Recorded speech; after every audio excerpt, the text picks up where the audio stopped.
আপনিও কি একজন ক্রিপ্টো ট্রেডার অথবা আপনিও কি চাচ্ছেন ক্রিপ্টো ট্রেডিং করতে? তাহলে ভিডিওটি ঠিক আপনার জন্যই একটা গুরুত্বপূর্ণ ভিডিও হতে চলেছে। কেননা আমি আজকের এই ভিডিওতে দেখাবো কিভাবে একটা কয়েনকে সিলেক্ট করতে হয়, কি গুণাবলী দেখে কয়েনটিকে ট্রেড করতে হয়। এর জন্য আপনার অবশ্যই ফুল ভিডিওটি দেখবেন। আর আপনি যদি চ্যানেলে নতুন হয়ে থাকেন তাহলে এখনই চ্যানেলটিকে সাবস্ক্রাইব করবেন। তো স্বাগতম জানাচ্ছি ক্রিপ্টো ট্রেড 3.0 চ্যানেলের পক্ষ থেকে। চলুন ভিডিওটি শুরু করা যাক। এর জন্য আপনারা প্রথমে ট্রেডে আসবেন। ট্রেডে আসার পর আপনি যে কয়েনটিতে ট্রেড করতে চাচ্ছেন সেই কয়েনটিকে এখান থেকে আপনি সার্চ করে নিয়ে আসবেন। তো আমি যদি মিমি কয়েনটিকে দেখাই তাহলে দেখতে পাচ্ছেন বর্তমান প্রাইস চলতেছে 0.0024। আমরা কি করব, সিম্পলি এই যে উপরে যে এই দুটো বার দেখতে পাচ্ছেন এই বারের উপর ক্লিক করব। তাহলে আপনারা ক্যান্ডেল সহ এই কয়েনটিকে পর্যবেক্ষণ করতে পারবেন। আপনারা প্রথমেই এখানে যে ইনফো অপশনটা দেখতে পাচ্ছেন এই ইনফো অপশনে ক্লিক করবেন। তাহলে আপনি এই কয়েনটার ডাটা দেখতে পারবেন। এখানে আপনি দেখতে পারবেন মার্কেট ক্যাপ, তারপর হচ্ছে ভলিউম মার্কেট ক্যাপ, সব কিছুই আপনি এখান থেকে দেখে নিতে পারবেন। এখানে আপনাকে যেটা বিষয়ে লক্ষ্য রাখতে হবে সেটা হচ্ছে ভলিউম। এই ভলিউমটা যত বেশি হবে তত কিন্তু আপনার সুবিধা, অর্থাৎ এই ভলিউমটার উপর নির্ভর করে আপনাকে ট্রেডিং করতে হবে। এখানে যত বেশি ভলিউম হবে তত বেশি আপনি সেফ থাকবেন। কিন্তু এখানে দেখেন আমাদের ভলিউম দেখাচ্ছে 59 মিলিয়ন। এটা কি সেফ? না ভিউয়ার্স, এটা কিন্তু আমাদের জন্য একদম সেফ না। আমরা সেফ ভলিউম হিসেবে 150 মিলিয়ন প্লাস ধরতে পারবো। অর্থাৎ কোনো একটা কয়েনের ভলিউম যদি 150 মিলিয়নের ঊর্ধ্বে হয়, যেমন 200 মিলিয়ন 300 মিলিয়ন, সেটাকে আমরা নিরাপদ ভলিউম হিসেবে ধরতে পারবো। তো প্রথমেই আপনারা এই ভলিউমটা লক্ষ্য রাখবেন। তাহলে দেখেন আমরা যে মিমি কয়েনটা দেখাচ্ছি এই মিমি কয়েনটাই কিন্তু ট্রেড করা খুবই রিস্ক, কেননা এটা আমাদের মিনিমাম যে ভলিউম সেটা ডিজার্ভ করতেছে না। সো আমরা এই মিমি কয়েনটিকে অ্যাভয়েড করে চলবো। তারপর আমরা আর একটি কয়েন যদি দেখি XRP, আমরা কি করব, আবার ক্যান্ডেলে ক্লিক করব। ক্লিক করার পর এখানে আমরা ইনফোতে আসব।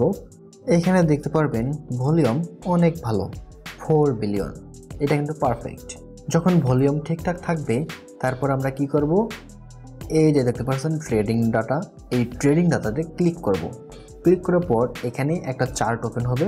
তাহলে আপনি এখান থেকে দেখতে পারবেন কতগুলো বাই হচ্ছে এবং কতগুলো সেল হচ্ছে। এখন যদি এখানে বাইয়ের থেকে সেল বেশি হয় তাহলে কিন্তু আমাদেরকে ট্রেড করা যাবে না। যদি এখানে সেলের থেকে বাই বেশি হয় তবেই আমরা ট্রেড করতে পারবো। এখানে দেখেন লার্জে 99 মিলিয়ন বাই এবং সেল হচ্ছে 116 মিলিয়ন। এটা কিন্তু অনেক বেশি হয়ে যাচ্ছে, মানে বাইয়ের থেকে সেলেই বেশি। অর্থাৎ আমরা কিন্তু এটাকেও অ্যাভয়েড করে চলবো। যদি দেখেন যে বাই বেশি আর সেল কম, সেক্ষেত্রে আপনারা সেখানে ট্রেড করতে পারেন। তো আমরা ডোজ কয়েনটিকে দেখি। এখানে আমরা ট্রেডিং ডাটাতে আসবো। তাহলে এখানে দেখতে পাচ্ছেন যে বাইয়ের থেকে সেলেই বেশি। সো আমরা এটাকেও অ্যাভয়েড করে চলবো। আমরা যদি পিপিটাকে দেখি তাহলে দেখতে পারবেন বাই এবং সেল কিন্তু সমান হচ্ছে। আমরা কিন্তু এটাতেও ট্রেড করতে পারি। তার আগে আমাদেরকে দেখতে হবে ইনফোতে হচ্ছে মার্কেট ক্যাপ এবং ভলিউমটা কত। এখানে ভলিউম কিন্তু 2.74 বিলিয়ন, অর্থাৎ এটা কিন্তু সেফ। আমরা কিন্তু এখানে ট্রেডিং করতে পারি। এখানে আমাদের দুইটা রিকোয়ারমেন্টের সাথে মিলে যাচ্ছে, সো আমরা এইটাতে ট্রেড করতে পারি। কিন্তু তার আগে আমাদেরকে আরও বেশ কয়েকটা শর্ত দেখতে হবে। ওই শর্তগুলোর সাথে যদি মিলে যায় তবেই আমরা ওই কয়েনে ট্রেড করতে পারবো।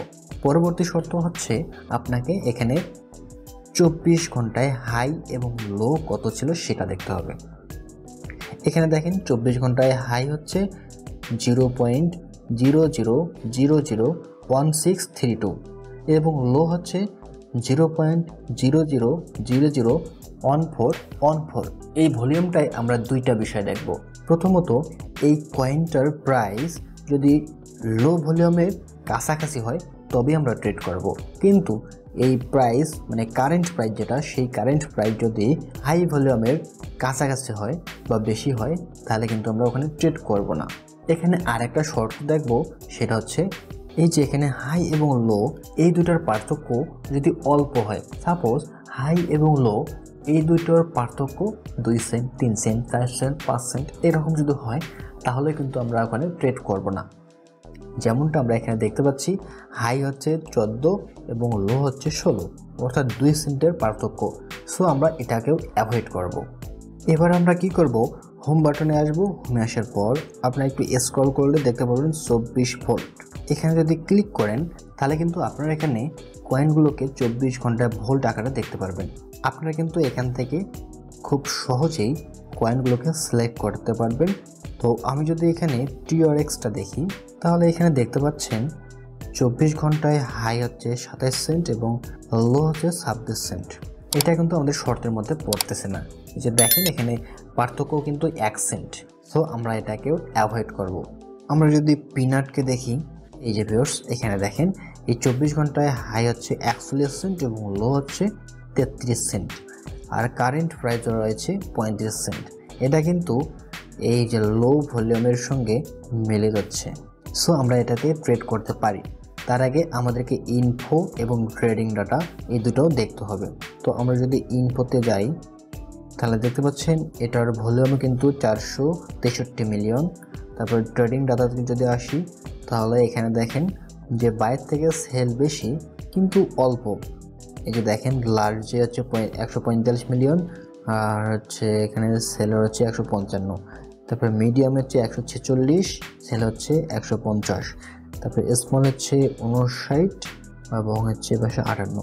এটা কিন্তু অল্প কম বেশি। সো আমরা এটাতে কিন্তু ট্রেড করতে পারি। যদি অনেক বেশি তারতম্য হয়ে থাকে বাই এবং সেলের মধ্যে, সেক্ষেত্রে আমরা কিন্তু সেটাতে ট্রেড করব না। সো আমাদের সবগুলো শর্ত কিন্তু মেলে যাচ্ছে, তো আমরা নির্দ্বিধায় এই পিনাটে ট্রেড করতে পারি। এখানে আপনাদেরকে আর একটা বিষয় দেখতে হবে, সেটা হচ্ছে এই যে নিচের দিকে এই যে এই চার্টটা দেখতে হবে। এখানে দেখেন টুডে হচ্ছে -3% এবং 7 ডেতে হচ্ছে -4%। এখানে আপনারা যে বিষয়টা দেখবেন সেটা হচ্ছে 7 ডে এবং টুডে এই দুটোই যেন মাইনাসে থাকে। যদি মাইনাসে থাকে তবেই আপনি এখানে ট্রেড করবেন। অর্থাৎ 7 ডেতে দেখা গেল প্লাস মনে করেন 10%, 20%, 30%, 40%, 50%, 100%, 200%, কিন্তু টুডেতে মনে করেন যে মাইনাসেই রয়েছে, তাহলে কিন্তু আমাদেরকে এখানে ট্রেড করা যাবে না। এখানে যখনই 7 ডে এবং টুডে দুটোই মাইনাসে থাকবে তখনই আমাদেরকে ট্রেড করতে হবে। তো আমরা একটা কয়েনের উপর কখন ট্রেড করতে পারবো? প্রথমত আমরা হচ্ছে ইনফোতে আসবো। ইনফোতে আসার পর ওই কয়েনটার ভলিউম দেখবো আমরা। ভলিউম যদি বেশি হয় অর্থাৎ 150 মিলিয়নের উপরে হয় তবেই আমরা ওই কয়েনটাকে সিলেক্ট করতে পারি। এরপর আমরা দেখব হচ্ছে ট্রেডিং ডাটা। এই ট্রেডিং ডাটাতে আমরা কি করব, দেখব যে সেল এবং বাই এই দুইটা যেন অল্প তারতম্য থাকে। যদি সেল বাইয়ের থেকে বেশি হয়, অনেক বেশি হয়, তাহলে আমরা সেটাকে অ্যাভয়েড করে চলব। এরপর আমরা দেখব ওই কয়েনটার 24 ঘন্টায় হাই এবং 24 ঘন্টায় লো। 24 ঘন্টায় লো যদি কারেন্ট প্রাইজের কাছাকাছি হয় তবে আমরা ওখানে ট্রেড করব। যদি 24 ঘন্টায় হাই কারেন্ট প্রাইজের কাছাকাছি হয় তাহলে সেটাকে আমরা অ্যাভয়েড করব। আর একটা বিষয় দেখব, সেটা হচ্ছে এখানে 24 ঘন্টা হাই এবং 24 ঘন্টায় লো এই দুটার তারতম্য যাতে অনেক বেশি হয়, 5 সেন্ট, 10 সেন্ট, 12 সেন্ট এরকম যাতে হয়। কিন্তু যদি 1 সেন্ট, 2 সেন্ট, 3 সেন্ট এরকম যদি তারতম্য হয় সেক্ষেত্রেও কিন্তু আমরা সেখানে ট্রেড করব না, সেটাকে আমরা অ্যাভয়েড করে চলব। এরপর আর একটা বিষয় দেখব, সেটা হচ্ছে নিচের দিকে টুডে এবং 7 ডে এই দুটো যদি মাইনাসে থাকে তবেই আমরা ট্রেড করব। যদি 70টা প্লাস থাকে এবং টুডেটা যদি মাইনাস থাকে তাহলে আমরা ট্রেড করব না। আর আপনারা যদি এই সকল গুণাগুণ দেখে একটা কয়েনকে নির্বাচন করেন তাহলে আমার মনে হয় না আপনারা লস করবেন। কেননা এই সকল গুণাগুণ ভালোভাবে পর্যবেক্ষণ করার পর কোনো একটা কয়েন যদি সিলেক্ট করতে পারেন তবেই আপনি সেখানে অনেক বেশি প্রফিট করতে পারবেন। ভিউয়ার্স, এই সকল টেকনিক কিন্তু একদম সিক্রেট, যেগুলো আমি আপনাদেরকে বলে দিলাম। এর জন্য আপনারা অবশ্যই ভিডিওতে একটা লাইক করবেন এবং চ্যানেলটিকে সাবস্ক্রাইব করবেন। আর প্রতিনিয়ত ক্রিপ্টো সম্পর্কে আপডেট পেতে আমাদের টেলিগ্রাম চ্যানেলে অবশ্যই যুক্ত হবেন এবং কোনো কিছু জানার থাকলে অবশ্যই কমেন্ট করবেন। ভিডিওটি এখানেই শেষ করতেছি। ভালো থাকবেন, সুস্থ থাকবেন, ধন্যবাদ।